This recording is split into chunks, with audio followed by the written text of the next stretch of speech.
আপনাদের তাঁত শিল্প বর্তমানে কিরকম চলছে? আমাদের বর্তমান তাঁত শিল্প একবার ধ্বংসের মুখে।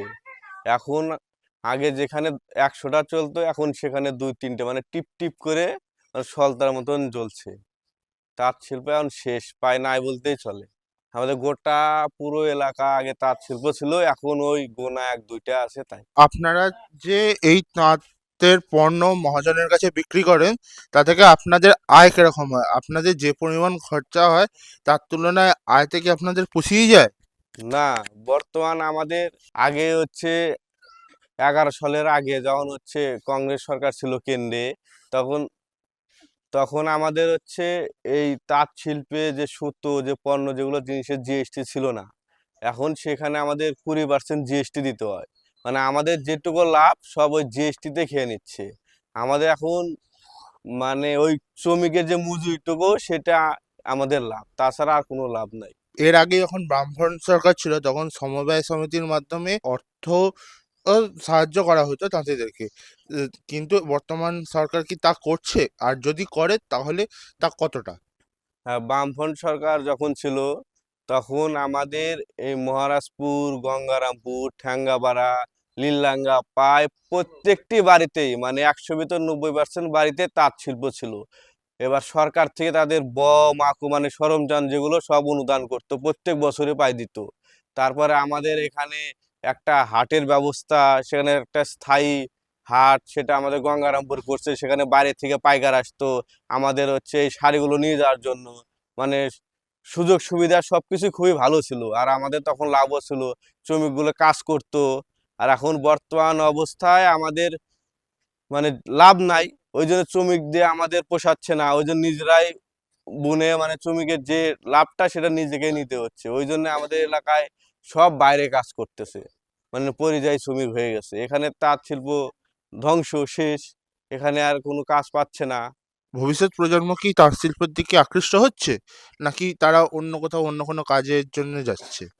মানে ভবিষ্যৎ প্রজন্ম তাঁত শিল্পতে আসবে না, কারণ যে বেনিফিট এই বেনিফিটে কারো পোষাবে না। বর্তমান যে সংসারের যে খরচা সবকিছু তো বৃদ্ধি পাচ্ছে, সেখানে আমাদের তাঁত শিল্প তো এখন তো আর কামাই নাই।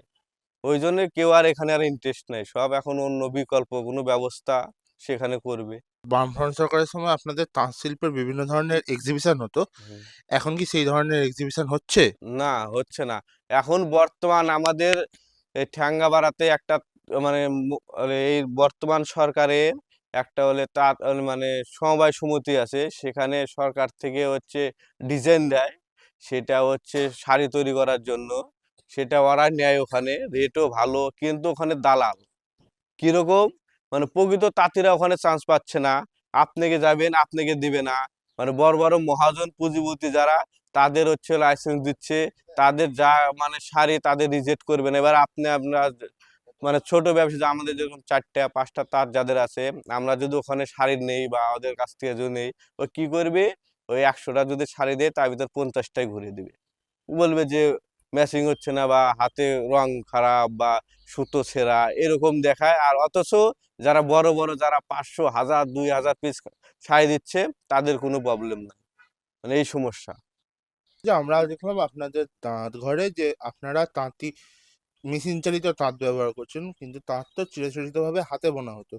তো এই মেশিন চালিত তাঁতের প্রয়োজন পড়ছে কেন বর্তমানে? বর্তমান শ্রমিকের অবস্থা নাই, শ্রমিক নাই। ওই জন্য একটা শ্রমিক ২টা তাঁত চালাতে পারতেছে।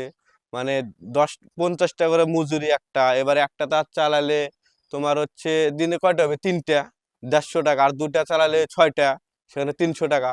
ওই জন্যে এখন বর্তমান সব বলে এই মেশিন উঠছে, এই মেশিনে তাও পোষাচ্ছে না। ৩০০ টাকা দিন, আর শ্রমিকদের প্রত্যেকদিন তো আর হয় না, তাই তো লাইনের ব্যাপার থাকে, আর প্রত্যেকদিন তো আর কাজ ঠিক মতন হয় না। না, বড় বড় মিল যেখানে কাপড় অনেক সস্তা, তার সঙ্গে আপনাদের তাঁতিরা পাল্লা দিচ্ছেন কি করে? মানে আমাদের তো যে তাঁত থেকে আমরা যে শাড়ি তৈরি করি সেটা হচ্ছে সম্পূর্ণ সুতির। এবার হচ্ছে গুজরাটি বা মহারাষ্ট্রে ওগুলা একটা সিল্ক ধরনের একটা শাড়ি হয়, সেটা খুবই কমে দামে বিক্রি আসে সেটা।